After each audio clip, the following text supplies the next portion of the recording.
Today we're going to look at Romans 1, the first chapter, and Jan and I've been, we're in our reading through the Bible. We're in the Old Testament now. We're reading through the book of Amos. Did you even know there was a book of Amos? Have you ever heard a sermon from the book of Amos? No.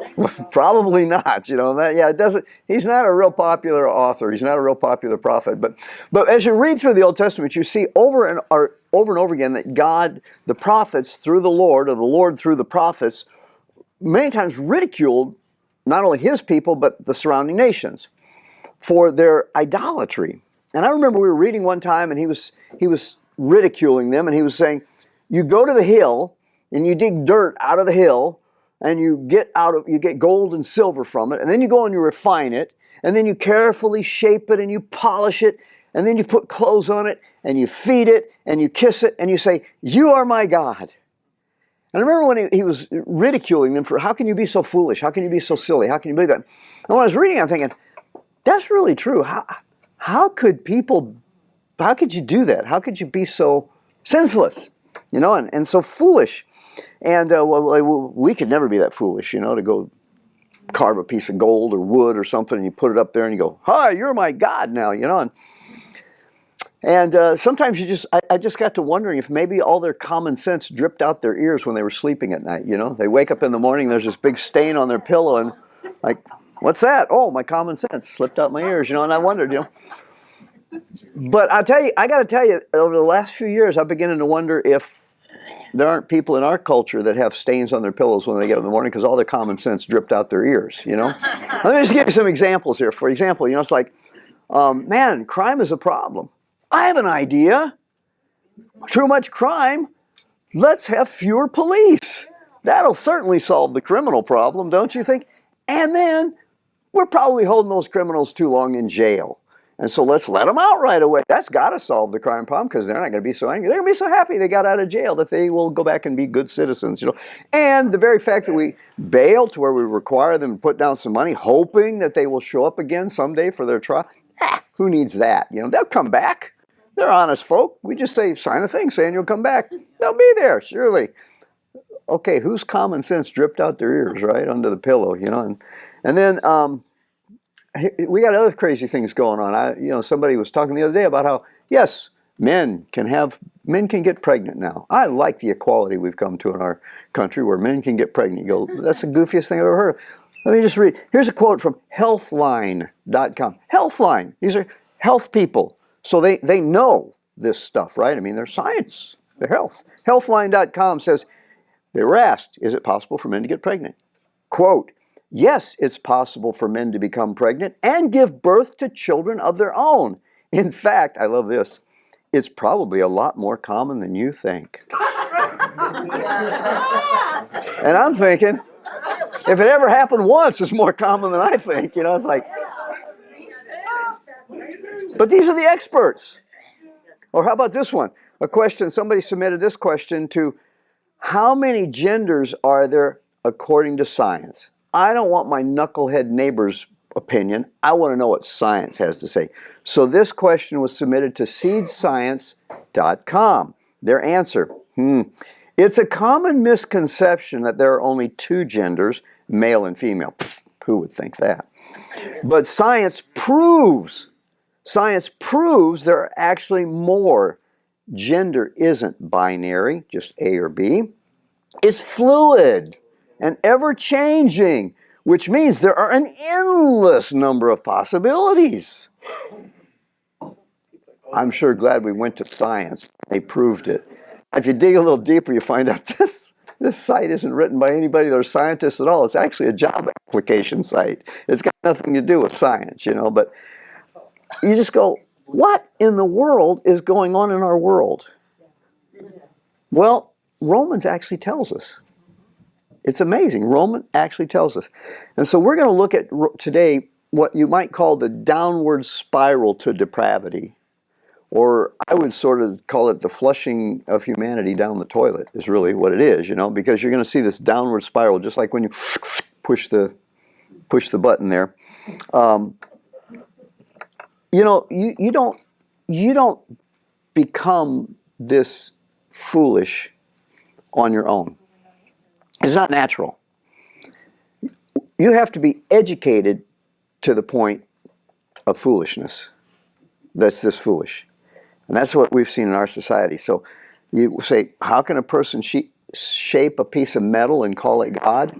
Well, that's what Romans starts off with, but then it continues on how that's just the start of this downward spiral to depravity. So we're going to open Romans and read Romans 1. But let me just give an overview, first of all, because Romans 1 and 2 really tie together. And Paul has a goal in Romans 1 and 2.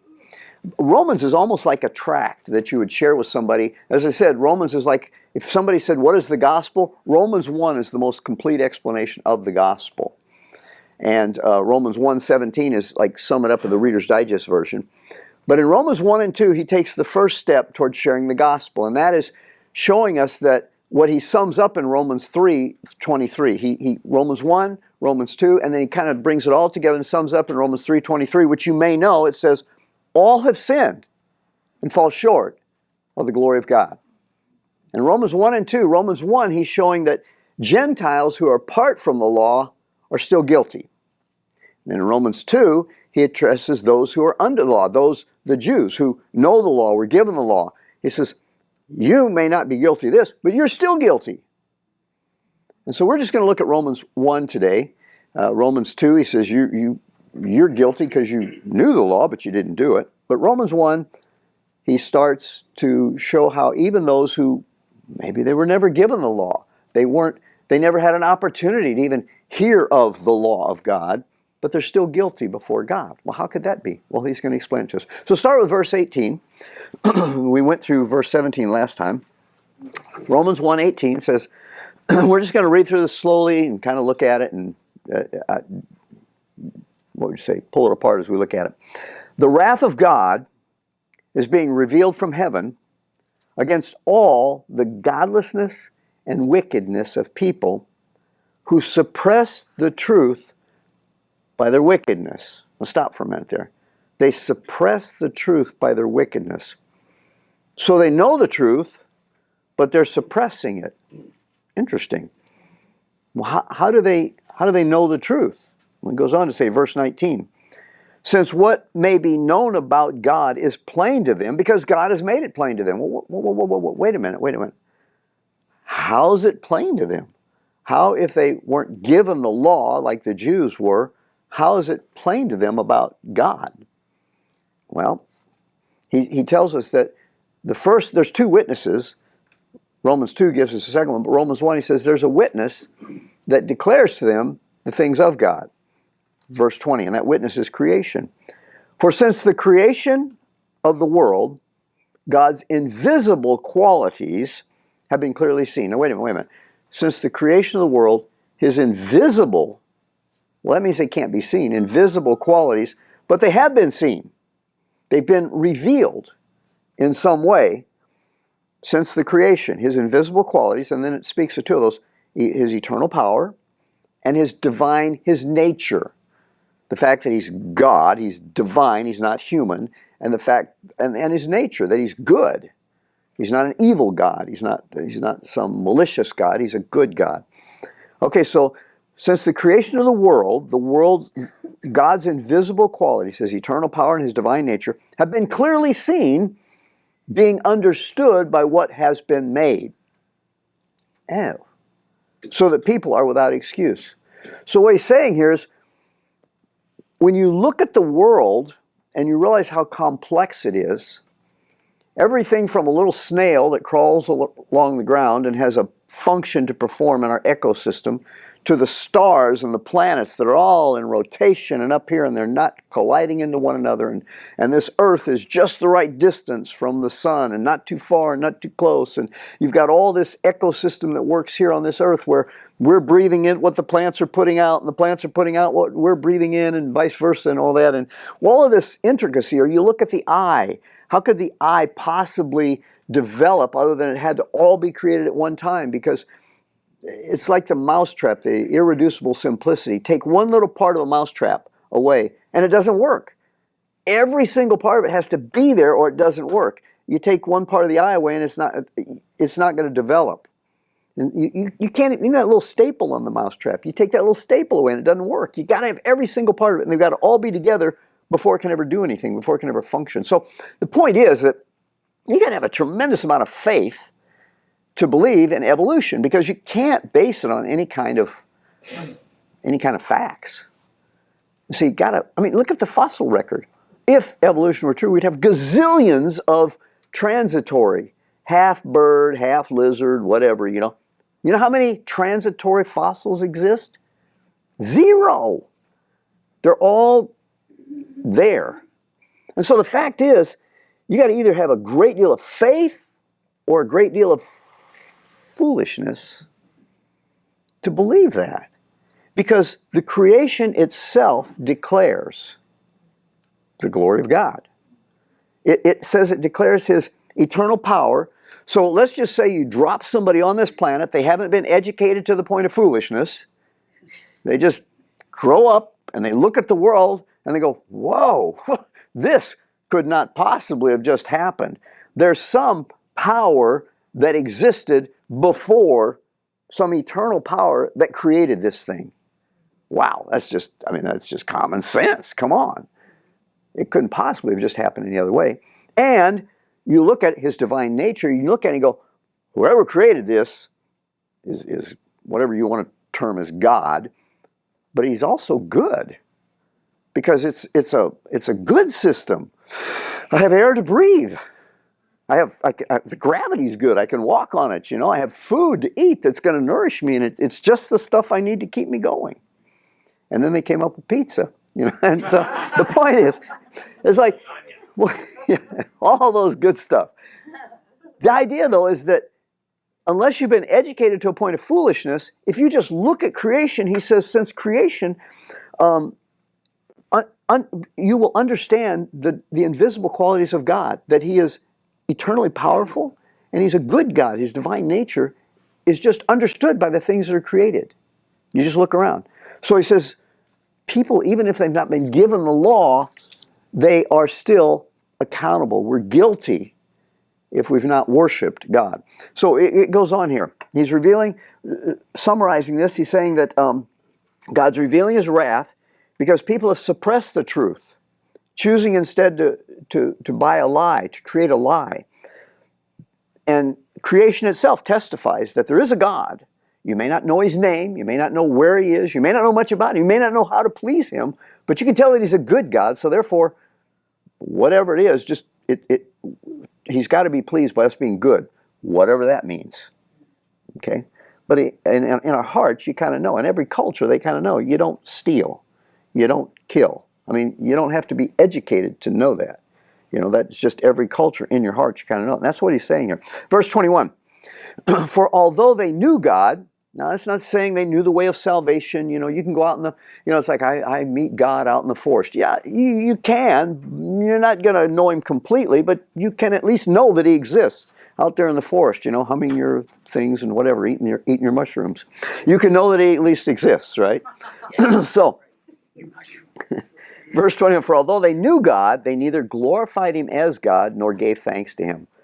But what happened when they refused to do that? When they refused to acknowledge Him, okay, I know there's a God, but I don't think I like the consequences of that, because if there is a God, I'm accountable to Him. So I don't like that.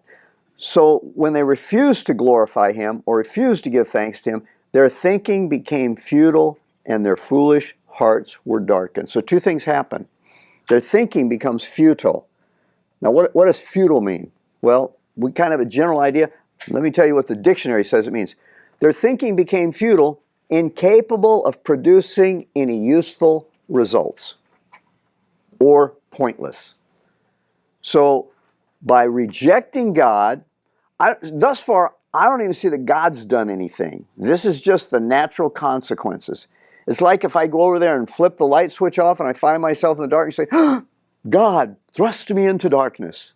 No, this is a natural consequence of rejecting the light.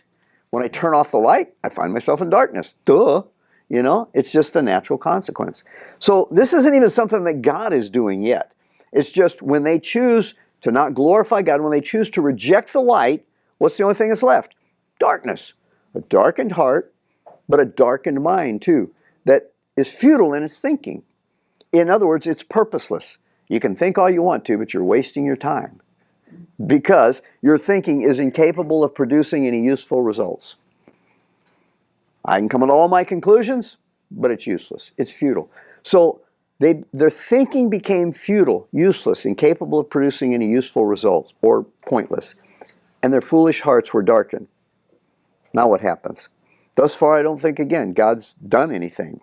Verse 22, but they're continuing. It's like though they have kind of flushed the knob on the toilet. The water's beginning to swirl, okay?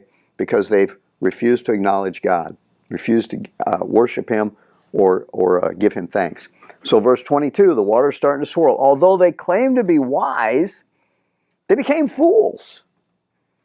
And they exchanged the glory of the immortal God for images made to look like a mortal human being and birds and animals and reptiles. So their thinking is futile. It's useless. It's pointless. So now, I've rejected this God, but in my heart I still know there's something bigger than this. But I don't really want it to be bigger, because if it's bigger, I'm accountable to it. So let me just create something I can fit in my pocket. Let me create a God I can fit in my pocket. And that's kind of the God so many of us like, is a God we can fit in our pocket. I remember some guy responding to one of my podcasts, or I think it was a blog or something. He goes, and it was something, anyway, difficult times or something. And that guy goes, well, I just want you to know, my God, the God that I serve, would never do anything to hurt people. I thought, it's awesome. But obviously you don't serve the God of the Bible. Your God may not do anything to hurt somebody, but it's a God you created in your own image. Because that's not the God of the Bible. I mean, the God of the Bible is very three-dimensional. He's very more than three. He's multi-dimensional. And so we like to have a God that we can fit in our pocket. We like to have a God that fits our parameters. This is what my God will do. My God will not do this. And so that's kind of what we ended up doing. We rejected that God, but we know there's something out there, so let's create something that we can control rather than something we're accountable to. That's exactly what happened. So they've rejected the light. John 1 says, God is light. In Him there is no darkness. You reject the light, you're left in darkness. Darkness futile. So they declared themselves to be wise. We're far beyond that. They actually became fools. But do they know they're fools? They don't know they're fools. They think they're wise. You know, self-deception is the worst kind of deception there is, because you don't know you're deceiving yourself. You know, and Mark Twain said, it's easier to fool a man than to convince him he's been fooled. So true, isn't it? Because all of a sudden I have to overcome my own pride to admit that I was wrong. You know, and so therefore, every one of my opinions is right. Right? Really, they are. I've examined every one of my opinions. I don't hold a single one that's wrong. I would guess you're the same way. Okay, so they claimed to be wise. They became fools, verse 23. And they did this. They exchanged the glory of the immortal God for images made to look like a mortal human being and birds and animals and reptiles, something they can control. So what happens? Here's God's response. We see, so now all of a sudden God is starting to take some action.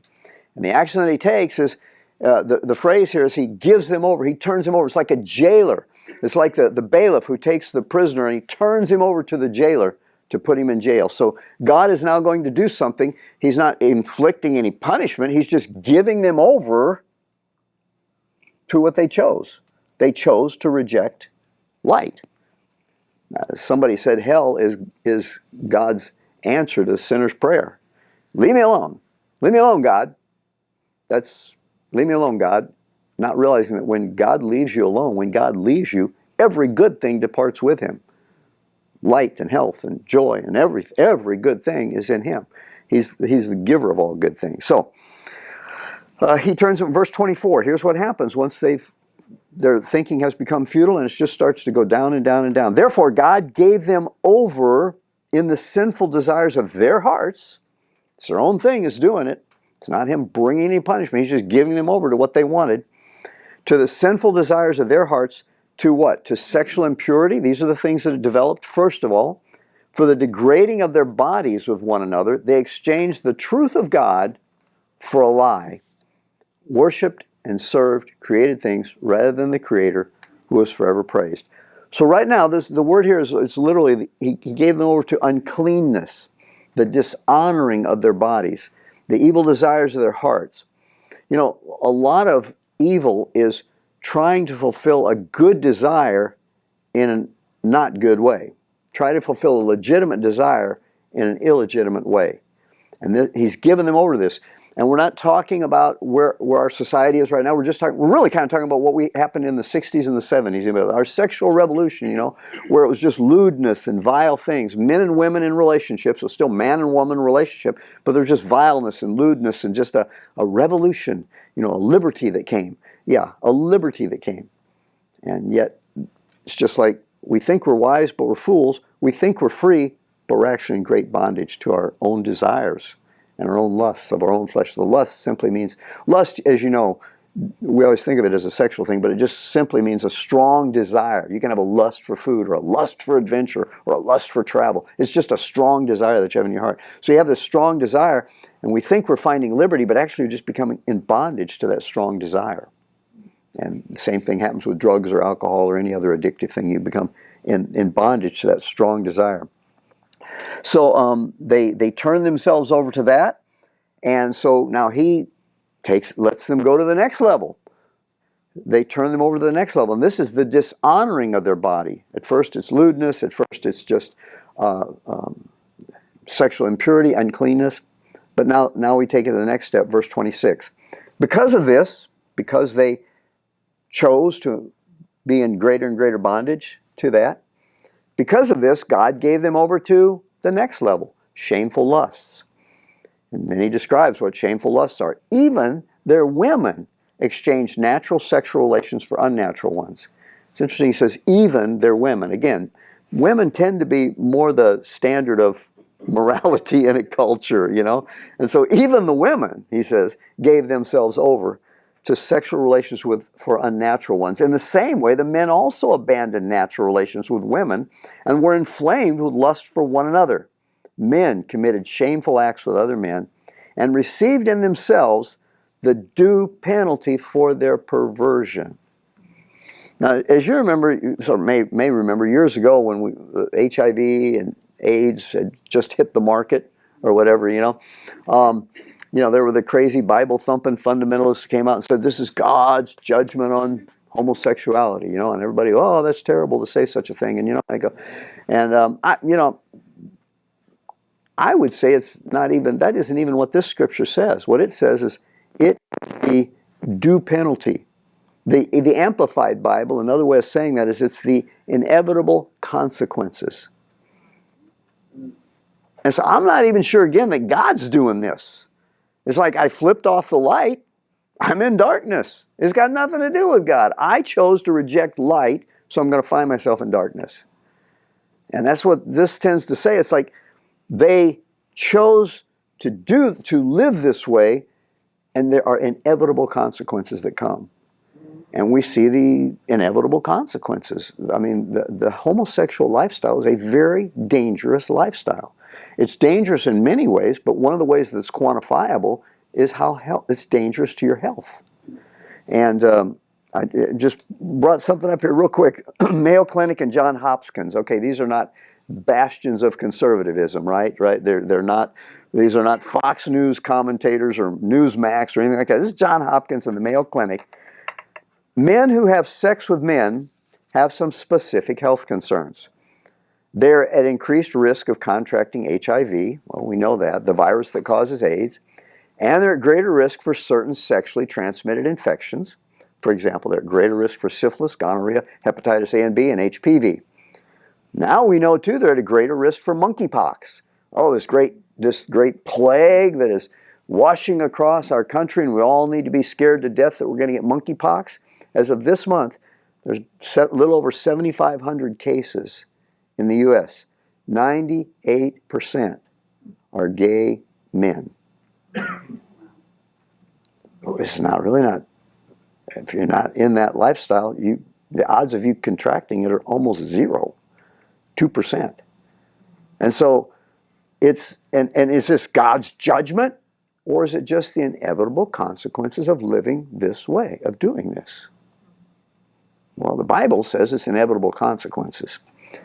Here it goes on to say, gay men are at higher risk of depression, anxiety, eating disorders, anorexia, bulimia, nervosa, than their straight counterparts. In the U.S., and again, this is Mayo, John Hopkins, in the U.S., gay men are more likely to smoke than are heterosexual men. Gay men are more likely to deal with alcoholism than is the general population. Among other dangerous health effects, tobacco use puts men at higher risk of cancers. Excessive alcohol contributes to permanent liver damage. Among gay men, certain drugs, especially crystal meth, have become widely used.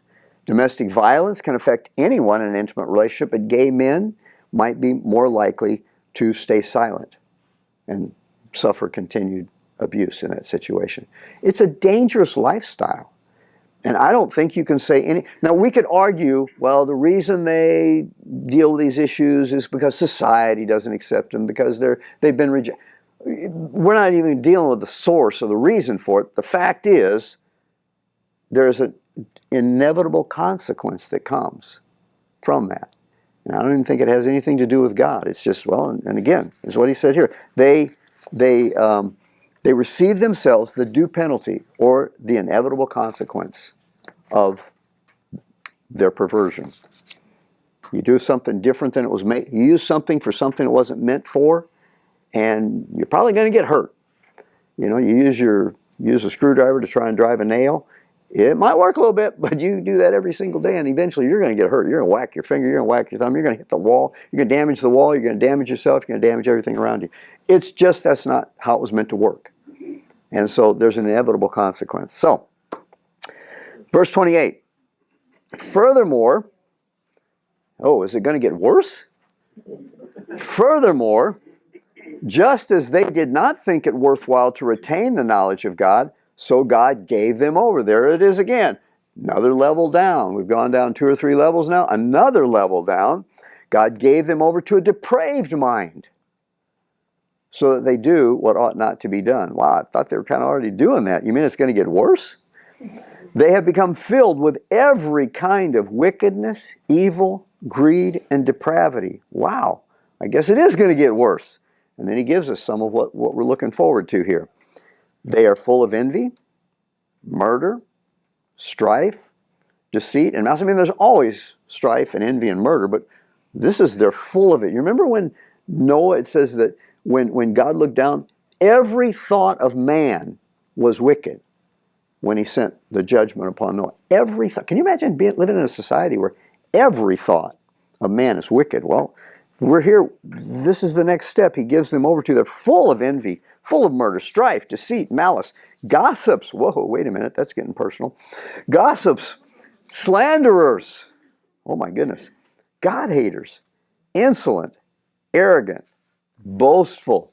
They invent ways of doing evil. My goodness, that's what somebody was pointing out, how technology has really not... I mean, we still kill one another. We still have wars. All of our advanced technology is really not helping us become better people. It's just making us more creative sinners.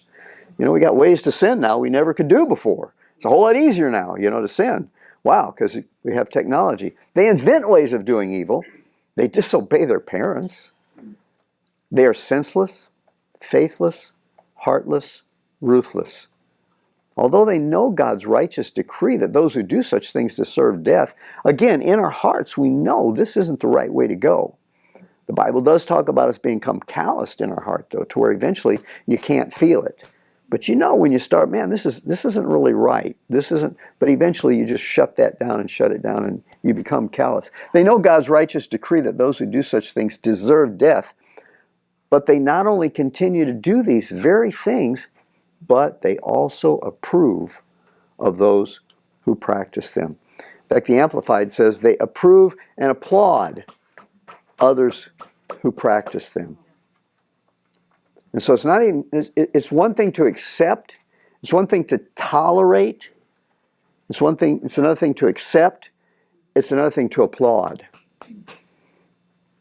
And can you imagine a society that's so depraved that they don't just accept evil or tolerate evil, but they actually celebrate it? Let's have a day to celebrate evil. Let's have a week, a month to celebrate evil. Let's be proud of our evil. Wow. Can you imagine a society so depraved? Yeah. Oh, you can. We see how we've gotten there. You reject this up here, and all of a sudden, your mind becomes darkened, which leads to something else, and then God gives you over to something else. And again, I don't think this is even necessarily God bringing any kind of a punishment on anybody. It's just, this is what you want, go your way. This is what you want, I'll turn you over to that. I will no longer restrain you from doing that. Go ahead and have it your way. Burger King, right? Have it your way. So it's easy. It's kind of easy for us then, and as it would have been for the Jews, to say, "Yeah, boy, I'm glad that's not us. Sure glad we have the law. Sure glad that's not us." So Paul goes on. Then Romans 2, he says, "You therefore, you have no excuse, you who pass judgment on someone else. For at whatever point you judge another, you are condemning yourself." You go, what? By judging another, I'm condemning myself? Because you who pass judgment do the same things. I go, well, I didn't do that. Okay, I maybe did that, but I didn't do that, But what he's saying here is that the very fact that we're judging somebody else indicates that we know that's wrong. We acknowledge the fact that, wow, that's really not right, because we've judged them as being wrong in doing it. And it goes back to, we tend to want to look at specific sins, but if you trace it back up the ladder, the thing up there is just deciding that I'm going to create my own God, and I'm going to do it my way instead of submitting myself to God. And that's what he's saying. All of us have done that. We've done that at some point in time. We have all chosen to reject God. We've all chosen to go, all have sinned and fall short of the glory of God. As Isaiah says this, we're all like sheep have gone astray. We've all chosen our own way. And that's the point he's trying to make here. And then Romans 2, he goes on and talks more about that. But the point he's trying to make here is that we are all guilty because we all have within us the testimony of creation. We all can see the creation. In Romans 2, he talks about the conscience. Verse 15, he says their conscience bears witness. In our hearts, we just know something's right or something's wrong. And so when we reject that conscience, it eventually becomes seared to where we don't even realize. We burn it over and it becomes seared, like scarred, like a burn, that's, you can't even get any feeling through it. And so he says we all are guilty of sin. But that's where Romans 1:17 comes in, right? He says, so because we're all guilty, because none of us are capable of keeping the law, because none of us, keeping it partially doesn't work, you have to keep it perfectly. He's saying that our salvation is not through that. He says, none of us are going to find salvation through the keeping of the law. I want to read a couple of passages in Galatians, because next week what we're going to look at is, this seems to be such a controversial issue, and I don't really think it should be. It's like the question that comes up, do Christians have to keep the law? Seems like an interesting question. Because, well, Galatians 3, you see, the whole letter to Galatian church was written because the Galatians were trying to go back to the law. Now, we like to divide the law up and say, well, there's a ceremonial law, and no, we don't have to keep that, we don't have to do the sacrifices. And then there's the religious law, well, you don't have to do that. Well, maybe you do have to do that. I don't know, we're not sure. Yeah, do you meet on Sabbath? Do you meet on Sunday? Yeah, we're not sure about that one as far as the church goes.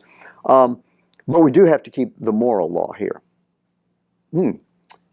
Problem is, James says you can't divide it up like that. James says it's one thing. And where is moral law, where does that get mixed in with the culture? Like, for instance, some of us love to quote that passage where it says, you're not to tattoo your body. Okay, don't put tattoos on your body. You love that, especially if you're a parent and your kid wants to get a tattoo, right? You say, no, buddy, read right here. And the second half of that says that you're also not to trim the edge of your beard. Well, wait a minute. Where do you draw the distinction? 10 Commandments? Well, that's nice, but there are other things in there that it says too. Like Jesus said, love your neighbor. Next week we're going to look at that. Let me read a couple in Galatians, and then I want to give you a little warning. Okay, Galatians 3, verse 10. All who rely, for those of us who feel like we really got to keep the law, whatever we do, we got to keep the law. For all who rely on the works of the law are under a curse. All. Even if you're a Christian, I don't know. It seems to me that's all. For all who rely on the works of the law are under a curse, as is written, cursed is everyone who does not continue to do 95% of what's written in the book of the law. Says everything. And you know, that Greek word everything, what it means? Everything. All right. Pretty profound, right? Wow. And continue to do it. Okay. Everything written in the law. Clearly, no one who relies on the law is justified before God because, and here he quotes that passage again, the righteous will live by faith. That's in Romans. That's in Galatians. The law is not based on faith. On the contrary, it says the person who does these things will live by them. Galatians 2:16. We know that a person is made right with God by how? By faith in Jesus Christ, not by obeying the law.